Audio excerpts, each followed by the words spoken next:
Hello viewers, आप सबका मेरे चैनल सुरभि सुबोध में हार्दिक स्वागत है। आज हम हिंदी व्याकरण का एक विषय काल, जिसे इंग्लिश में टेंस कहते हैं, उसके भेद और तीनों काल में वाक्यों की रचना किस प्रकार की जाती है उसे उदाहरण सहित जानेंगे। तो पहले हम काल की परिभाषा जान लेते हैं। क्रिया के जिस रूप से उसके होने के समय का बोध हो उसे काल कहते हैं। काल के 3 भेद होते हैं: भूतकाल, वर्तमान काल और भविष्यत काल। भूतकाल को इंग्लिश में पास्ट टेंस, वर्तमान काल को प्रेजेंट टेंस और भविष्यत काल को फ्यूचर टेंस कहते हैं। तो पहले हम भूतकाल में वाक्य की रचना किस प्रकार की जाती है उसे उदाहरण सहित जानेंगे। उससे पहले हम भूतकाल की परिभाषा देख लेते हैं। क्रिया के जिस रूप से यह जानकारी मिलती है कि कार्य समाप्त हो चुका है उसे भूतकाल कहते हैं। भूतकाल में वाक्यों की रचना के लिए था, थी, थे और थी जैसे शब्दों का प्रयोग वाक्य के अंत में किया जाता है। इन शब्दों का प्रयोग वचन और लिंग के आधार पर किस प्रकार किया जाता है अब हम उदाहरण सहित जानेंगे। था शब्द का प्रयोग एक वचन और पुल्लिंग शब्दों के लिए अर्थात सिंगुलर और मैस्कुलिन वर्ड्स के लिए इसका प्रयोग किया जाता है, जैसे वह खेल रहा था। थी शब्द का प्रयोग एक वचन और स्त्रीलिंग शब्दों के लिए अर्थात सिंगुलर और फेमिनिन वर्ड्स के लिए थी शब्द का प्रयोग किया जाता है, जैसे वह खेल रही थी। जो बदलाव यहाँ आए हैं वो ये है कि रहा था रही थी में बदल गया है। थे शब्द का प्रयोग बहुवचन और पुल्लिंग शब्दों के लिए अर्थात प्लूरल और मैस्कुलिन वर्ड्स में थे शब्द का प्रयोग किया जाता है। इसके साथ साथ जहां कहीं हमें आदर सूचक शब्दों का प्रयोग करना हो अर्थात जहां हमें किसी के लिए रेस्पेक्ट देना हो तो वहां थे शब्द का प्रयोग पास्ट टेंस में किया जाता है, जैसे वे खेल रहे थे। जो चेंजेस यहाँ आए हैं वो ये है कि वह वे में बदल गया है और रहा था रहे थे में बदल गया है। यही चेंजेस आदर सूचक शब्दों के साथ भी होता है। थी शब्द का प्रयोग बहुवचन और स्त्रीलिंग शब्दों के लिए किया जाता है, जैसे वे खेल रही थीं। तो यहाँ जो चेंजेस आए हैं वो ये हैं कि वह वे में बदल गया है और रही थी में बदल गया है। यही चेंजेस आदर सूचक शब्दों के लिए भी किया जाता है। वर्तमान काल में वाक्यों की रचना किस प्रकार की जाती है अब हम इसे उदाहरण सहित जानेंगे। उससे पहले हम वर्तमान काल की परिभाषा जान लेते हैं।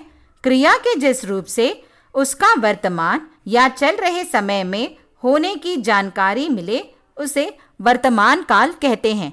वर्तमान काल में है और हैं जैसे शब्दों का प्रयोग वाक्य के अंत में किया जाता है। इन शब्दों का प्रयोग वचन और लिंग के आधार पर किस प्रकार किया जाता है अब हम उदाहरण सहित जानेंगे। है शब्द का प्रयोग एक वचन और पुल्लिंग शब्दों के लिए अर्थात सिंगुलर और मैस्कुलिन जेंडर के लिए किया जाता है, जैसे वह खेल रहा है।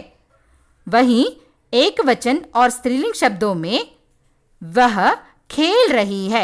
यहाँ जो चेंजेस आया है वो ये है कि रहा रही में बदल गया है। और वहीं हैं शब्द का प्रयोग बहुवचन और पुल्लिंग शब्दों के लिए किया जाता है और साथ साथ स्त्रीलिंग शब्दों के लिए भी। लेकिन जो चेंजेस यहाँ आते हैं वो ये हैं कि हैं शब्दों के प्रयोग में बहुवचन और पुल्लिंग शब्दों में वह वे में बदल जाता है और रहा है रहे हैं में बदल जाता है। यही चेंजेस आदर सूचक शब्दों के लिए भी किए जाते हैं।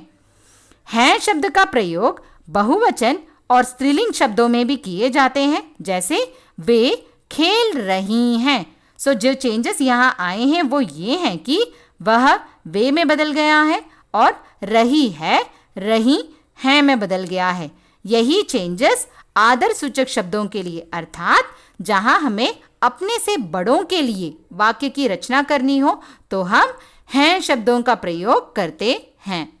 भविष्यत काल अर्थात फ्यूचर टेंस में वाक्यों की रचना किस प्रकार की जाती है, अब हम उसे उदाहरण सहित जानेंगे।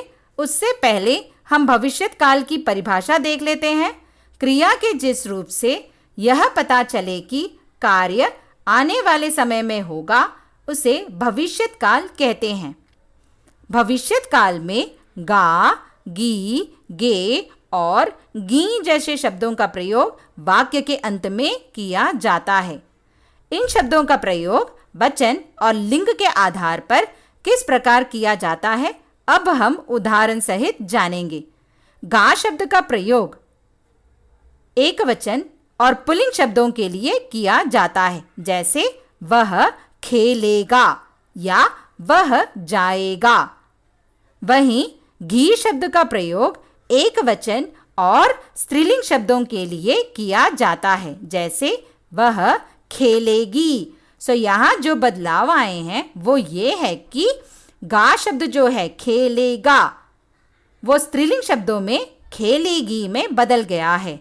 गे शब्द का प्रयोग बहुवचन और पुल्लिंग शब्दों के लिए किया जाता है, जैसे वे खेलेंगे।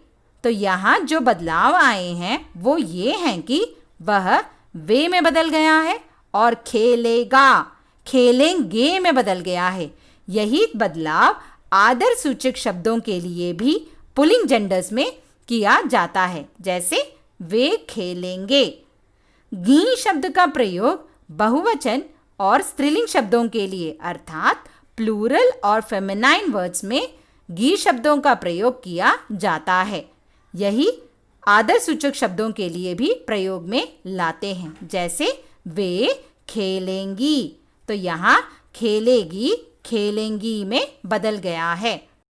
आशा है कि आपको मेरा यह वीडियो अच्छा लगा होगा।